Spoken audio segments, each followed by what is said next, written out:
Assalamualaikum warahmatullahi wabarakatuh. Pada pagi hari ini kita akan membahas tentang literatur review seminar proposal. Nah, di sini judul saya adalah analisis penerapan akuntansi murabahah berdasarkan PSAK 102, studi kasus KJKS BMT Kota Padang. Sebelumnya, perkenalkan nama saya Rini Astuti dari BP 1911021 kelas 4B D4 Akuntansi. Nah, di sini kita akan membahas 3 bagian dari literatur review itu sendiri. Yang pertama yaitu deskripsi teoritis, isi, dan kesimpulan. Selanjutnya kita masuk pada pengertian Baitul Mal wa Tamwil atau BMT. Nah, munculnya lembaga keuangan mikro merupakan salah satu solusi bagi masyarakat kecil atau menengah yang mempunyai halangan operasional dalam menjalankan usahanya. Nah, BMT merupakan salah satu lembaga keuangan mikro yang berbasis syariah.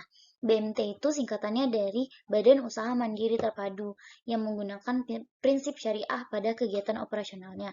Nah, BMT berasal dari dua istilah, yaitu Baitul Mal yang artinya sebagai organisasi sosial yang fokus pada penyaluran dan pengumpulan dana yang bersifat non-profit.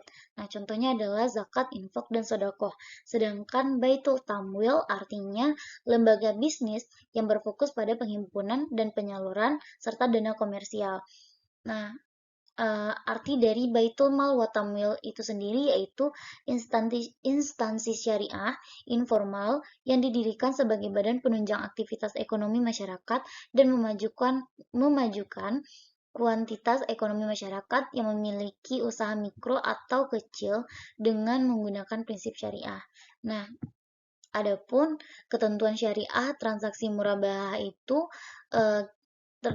terdiri dari dua, yaitu Al-Quran dan hadis. Nah, dalam Al-Quran itu kita ambil dari Quran Surat Al-Baqarah ayat ke-275 yang artinya, wahai orang-orang yang beriman, janganlah kamu saling memakan harta sesamamu dengan jalan yang batil atau tidak benar kecuali dalam perdagangan yang berlaku atas dasar suka sama suka di antara kamu.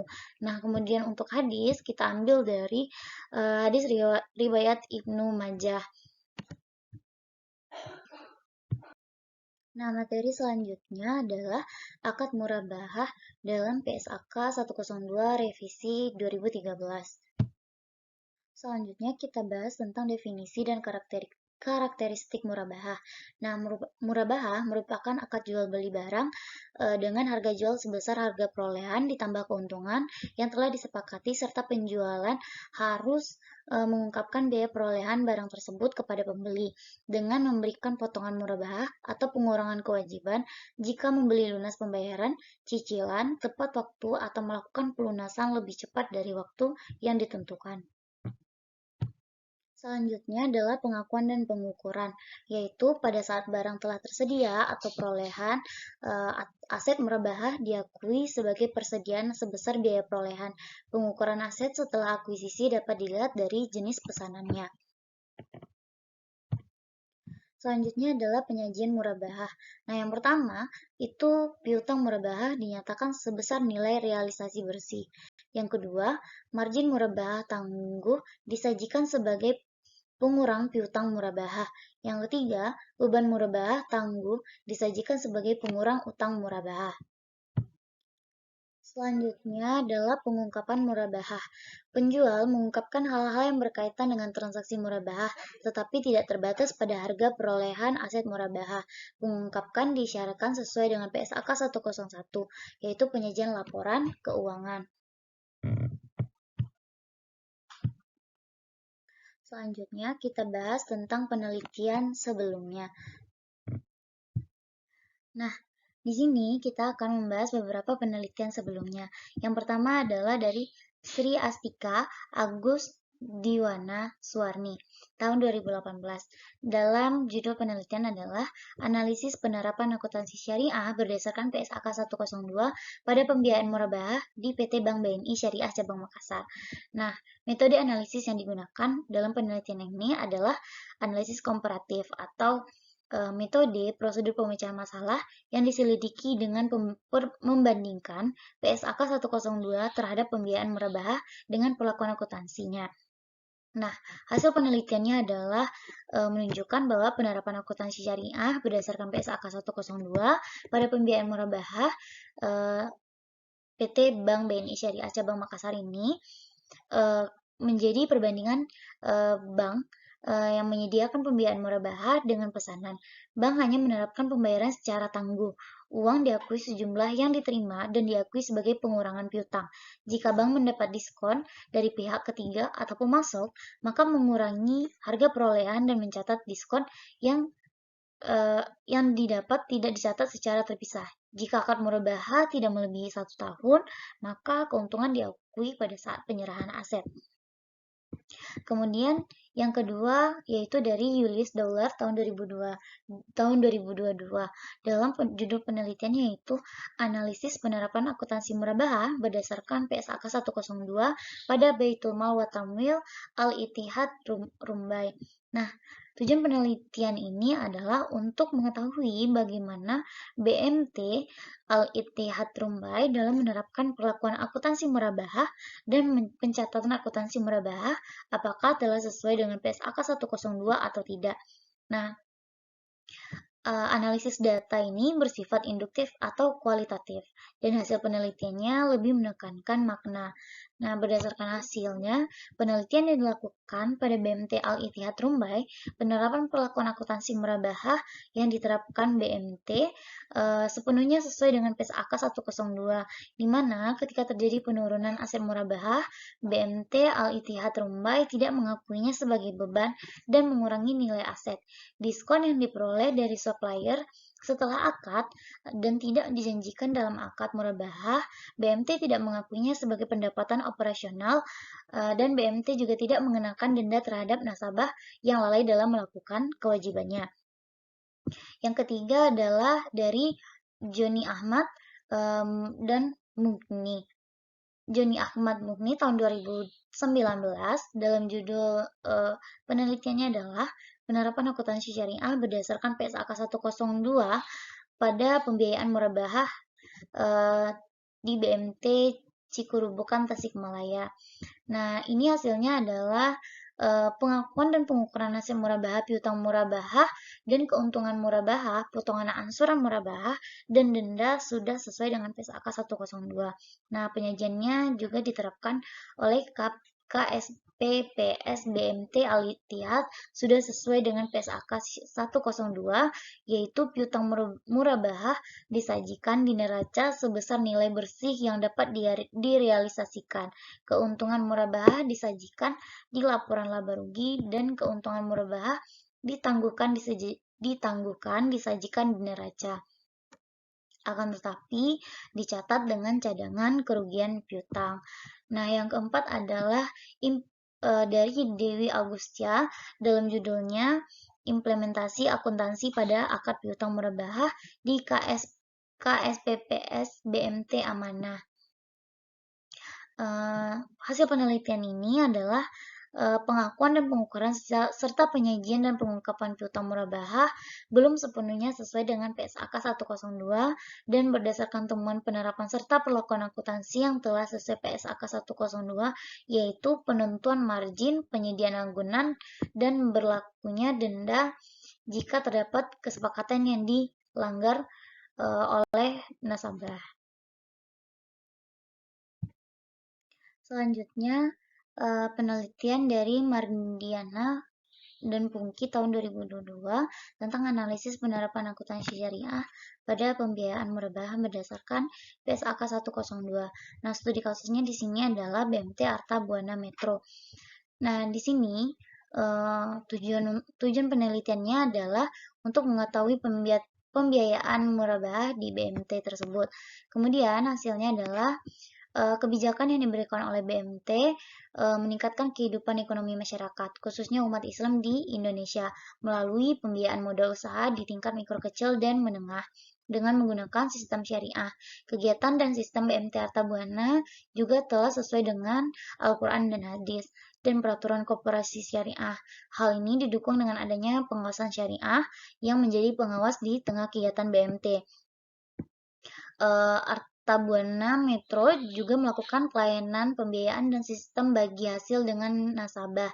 Kemudian dari pemaparan dan data-data yang sudah dijelaskan bahwa BMT Arta Buana Metro telah sesuai dengan PSAK 102 dan penerapan akuntansi murabahah dan sesuai dengan penerapan akuntansi pembiayaan murabahah. Nah, selanjutnya adalah Bayu Permono tahun 2019 dalam judul penelitiannya analisis penerapan PSAK 102 revisi 2013 tentang akuntansi murabahah pada produk pembiayaan murabahah. Nah, ini hasil penelitiannya adalah perlakuan akuntansi murabahah pada produk pembiayaan murabahah di BMT tersebut belum sepenuhnya sesuai dengan PSAK 102 yang revisi 2013 karena BMT tersebut tidak menerapkan uang muka dan tidak memberikan potongan apabila adanya anggota yang melakukan pelunasan yang lebih cepat serta menyajikan akun piutang murabahah dan margin murabahah ditangguhkan dalam satu akun aset pelapor disajikan dalam satu akun saat pelaporan. Selanjutnya adalah dari Del Silvasari tentang penerapan PSAK 102 pada studi kasus Bank Pembiayaan Rakyat. Nah, ini hasilnya adalah penelitian perlakuan akuntansi murabahah pada piutang murabahah di BPRS Bandar Lampung tersebut sesuai dengan PSAK 102, yaitu baik untuk pengukuran dan pengakuan penyajian dan pengungkapannya. Kemudian ada dari Rani Febriani dan Sepki Mardian, itu juga penerapan PSAK 102. Ini studi kasusnya dilakukan di Depok, Jawa Barat. Nah, hasilnya adalah penelitian menunjukkan bahwa tidak semua BMT di Depok mengadopsi PSAK 102 pada perlakuan akuntansinya atas transaksi murabahah. Nilai rata-rata yang dicapai adalah sekitar 68,4%. Yang terdapat kelemahan pada aspek latar belakang pendidikan responden yang mengakibatkan terbatasnya pengetahuan atas catatan transaksi BMT itu sendiri. Selanjutnya ada penelitian dari Parno dan Tikawati. Ini judulnya analisis penerapan PSAK 102 untuk pembiayaan murabahah juga dengan hasil bahwa perlakuan akuntansi murabahah pada KPN YN Samarinda berkaitan dengan pengakuan dan pengukuran penyajian dan pengungkapan belum sepenuhnya sesuai dengan PSAK 102.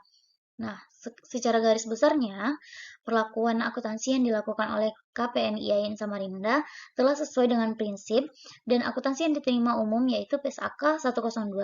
Tetapi masih ada pada saat terjadi tunggakan angsuran, penerimaan angsuran tunggakan, implementasinya tidak mencatat jurnal apapun dan tidak ada perlakuan akuntansi. Nah, selanjutnya ada menurut Cerani. Nah, menurut Cerani ini hasil studi kasus yang dilakukan di BMT Anur Mandiri Jaya, Kecamatan Punggur. Nah, hasil penelitiannya dapat diketahui bahwa perlakuan akuntansi pada BMT Anur menjadi meliputi pengakuan dan pengukuran, penyajian dan pengungkapan sudah hampir seluruhnya sesuai dengan PSAK 102. Namun masih terdapat beberapa ketidaksesuaian dengan PSAK 102 yaitu setelah pengakuan awal pembiayaan murabahah, pengakuan diskon pembelian, dan pengakuan denda penyajian murabahah, tangguh, dan jurnal untuk mencatat akun-akun transaksi pembiayaan murabahah. Selanjutnya kita masuk pada kerangka berpikir.